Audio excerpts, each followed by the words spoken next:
भगवान विष्णु अनादिकाल से इस संसार में विभिन्न अवतारों के रूप में प्रकट हुए। गरुड़ पुराण में भगवान विष्णु के 10 अवतारों का उल्लेख है, जबकि भागवत पुराण में भगवान विष्णु के 24 अवतारों का उल्लेख है। विष्णु भगवान के अवतारों की संख्या को लेकर हिंदू धर्म में कई मतभेद हैं। यहाँ इस वीडियो में मैं भगवान विष्णु के 24 अवतारों की पूरी सूची पर संक्षेप में चर्चा करूंगा।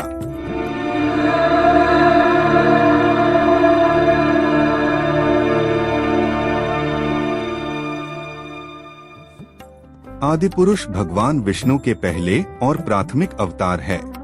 भगवान विष्णु ने सृष्टि आरंभ करने की इच्छा से सर्वोत्कृष्ट पुरुष के रूप में यह अवतार लिया। हिंदू पौराणिक कथाओं के अनुसार 4 संत कुमार 4 ऋषि हैं, जिन्होंने बच्चों के रूप में दुनिया की यात्रा की। सनक कुमार, सनातन कुमार, सानंदन कुमार और सनत कुमार। पुराणों में इन्हें ब्रह्मा का मानस पुत्र बताया गया है।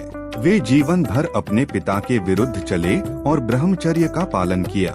भागवत पुराण में उनका उल्लेख भगवान विष्णु के अवतार के रूप में किया गया है। देवर्षि नारद एक वैदिक ऋषि थे, जो एक यात्रा संगीतकार और कथाकार के रूप में प्रसिद्ध थे, जो समाचार प्रसारित करते थे और ज्ञान प्रदान करते थे। उन्हें सभी ऋषियों का राजा भी कहा जाता है, जिसका अर्थ है ऋषि राजा। उनमें भूत, वर्तमान और भविष्य देखने की क्षमता आ गई। हिंदू वैष्णववाद में उन्हें भगवान विष्णु के अवतार के रूप में प्रस्तुत किया जाता है। नर नारायण धर्म या धार्मिकता की रक्षा के लिए पृथ्वी पर भगवान विष्णु के जुड़वा भाई अवतार हैं। कपिल को हिंदू पुराणों में भगवान विष्णु के अवतार के रूप में वर्णित किया गया है, जो अपनी शिक्षाओं के माध्यम से आध्यात्मिक संतुलन बहाल करने के लिए पृथ्वी पर आए थे। ऐसा कहा जाता है कि उन्होंने सांख्य स्कूल ऑफ फिलॉसफी की स्थापना की थी। दत्तात्रेय एक हिंदू देवता हैं, जिन्हें ब्रह्मा, विष्णु और महेश्वर की दिव्य त्रिमूर्ति या त्रिमूर्ति का संयुक्त प्रतिनिधित्व भी माना जाता है। दत्तात्रेय नाम 2 संस्कृत शब्दों से लिया गया है, दत्त जिसका अर्थ है दिया गया, और आत्रेय जो ऋषि अत्रि को संदर्भित करता है, जो दत्ता के जैविक पिता भी थे। भागवत पुराण के अनुसार यज्ञ या यज्ञेश्वर हिंदू भगवान विष्णु का एक अवतार है। कुछ ग्रंथों में देवताओं के राजा इंद्र को यज्ञ भी कहा गया है। ऋषभ भगवान विष्णु के 8वें अवतार हैं। उन्हें जैन धर्म के संस्थापक के रूप में भी जाना जाता है। ऐसा माना जाता था कि वह जन्म और मृत्यु के चक्र से बच गए थे। उन्होंने लोगों को मोक्ष का मार्ग दिखाया। पृथु को प्रथम प्रतिष्ठित राजा माना जाता है। भगवान विष्णु अपने 10वें अवतार पृथु के रूप में राजा वेन के शरीर के बाद अस्तित्व में आए। ऋषियों की इच्छानुसार भगवान विष्णु ने यह अवतार लिया। पृथ्वी ने सारी वनस्पतियों को अपने में छुपा लिया था और परिणाम स्वरूप सारी भूमि बंजर हो गई। ऐसा माना जाता है कि उसके बाद पृथ्वी फिर से वनस्पतियों से परिपूर्ण हो गई। समुद्र मंथन हिंदू धर्म का एक प्रमुख प्रकरण है। दूध के लौकिक सागर के मंथन से अंततः दिव्य चिकित्सक धन्वंतरी अमृत का घड़ा लेकर प्रकट हुए, जो अमरता का प्रतीक है।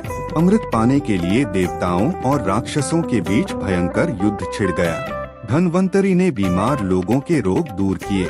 वे आयुर्वेद के अधिष्ठाता देवता हैं। मोहिनी को पौराणिक कथाओं में एक मोहक और आकर्षक महिला के रूप में चित्रित किया गया है, जो अपने प्रेमियों को पागल कर देती है और कभी-कभी उन्हें मौत की ओर ले जाती है। मोहिनी का परिचय महाभारत की कहानी में दिया गया है। महाभारत के अनुसार वह विष्णु के रूप में प्रकट हुए थे और वे असुरों से अमृत लेकर आए, जिन्होंने अमृत का कलश चुरा लिया और देवताओं को दे दिया। संस्कृत में हय का अर्थ है घोड़ा और ग्रीव का अर्थ है गर्दन। तो हयग्रीव का अर्थ है घोड़े के सिर वाला।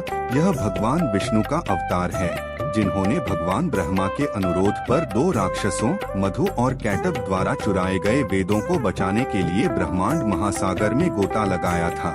महर्षि व्यास हिंदू पौराणिक कथाओं के अनुसार एक ऋषि थे। वह वशिष्ठ के प्रपौत्र, शक्ति के पौत्र, शुकदेव के पिता, पराशर के पुत्र थे। वह एक ज्ञान प्राप्ति ऋषि थे, जिन्होंने वेदों को हिंदू धर्म की प्रारंभिक अभिव्यक्तियों के रूप में मान्यता देते हुए पौराणिक महाकाव्य महाभारत, वेदांत, दर्शन आदि का संकलन, संपादन और अंत में समन्वय किया।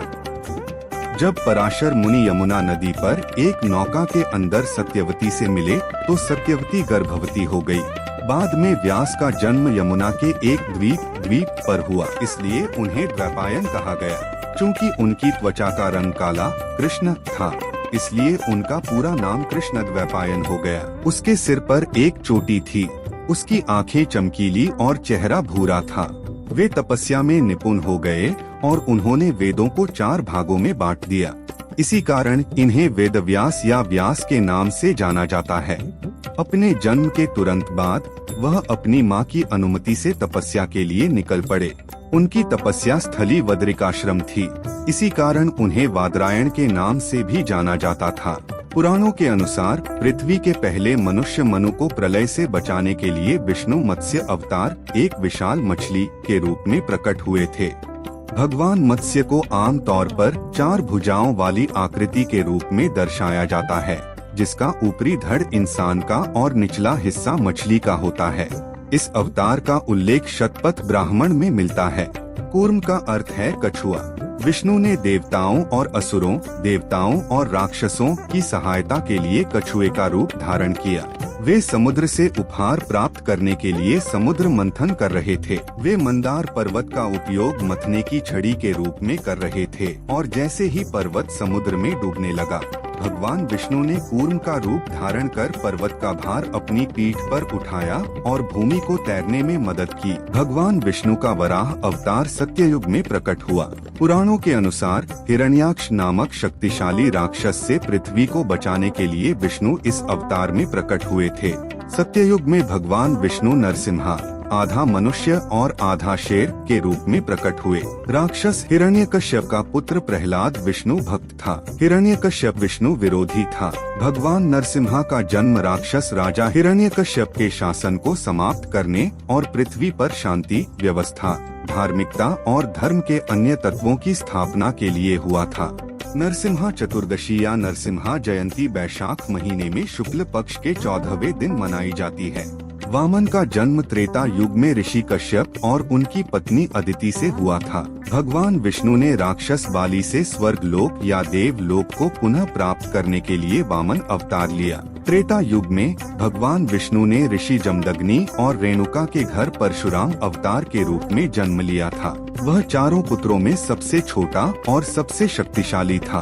परशु का अर्थ है कुल्हाड़ी, इसलिए उनके नाम परशुराम का अर्थ है कुल्हाड़ी वाले रा। उन्हें अपने ध्यान के परिणाम स्वरूप भगवान शिव से उपहार के रूप में कुल्हाड़ी प्राप्त हुई थी। वह भगवान शिव के परम भक्त थे। इस अवतार में भगवान विष्णु ने बुराई को खत्म करने और पृथ्वी को सभी राक्षसों से मुक्त करने के लिए अयोध्या के राजा दशरथ के सबसे बड़े पुत्र राम के रूप में जन्म लिया। भगवान राम का जन्मदिन राम नवमी के रूप में मनाया जाता है। बलराम भगवान कृष्ण के बड़े भाई हैं और उन्हें भगवान विष्णु का अवतार माना जाता है। बलराम को बलदेव, बलभद्र और हलायुध के नाम से भी जाना जाता है। उनके जन्मदिन को बलराम जयंती के रूप में मनाया जाता है। कहा जाता है कि कृष्ण का अवतार द्वापर युग में हुआ था। श्रीमद् भागवत, ब्रह्मा वैवर्त पुराण और महाभारत में भगवान कृष्ण द्वारा अभिनीत अद्भुत जीवन इतिहास और दिव्य लीला का विवरण शामिल है। कृष्ण के अवतार को पूर्णावतार माना जाता है, एक ऐसा अवतार जिसमें ईश्वरीय गुण पूर्ण रूप से प्रकट हुए थे। भगवान कृष्ण शायद वैष्णवों, विष्णु के भक्तों द्वारा सबसे अधिक प्यार, आराधना और पूजा किए जाने वाले अवतार हैं। धार्मिक ग्रंथों के अनुसार बौद्ध धर्म के प्रवर्तक बुद्ध, गौतम बुद्ध भी भगवान विष्णु के अवतार थे। कल की अवतार भगवान विष्णु का अंतिम अवतार है। उनका दुनिया में आना अभी बाकी है। वह वर्तमान कलयुग, हिंदू पौराणिक युग के अंत में प्रकट होंगे। ऐसा माना जाता है कि कल की अवतार पृथ्वी पर फिर से सत्य युग की शुरुआत करेगा। इस वीडियो को देखने के लिए धन्यवाद। ऐसे और भी दिलचस्प वीडियो के लिए कृपया हमारे चैनल को सब्सक्राइब करें, लाइक करें और नोटिफिकेशन पाने के लिए बेल आइकन दबाएं।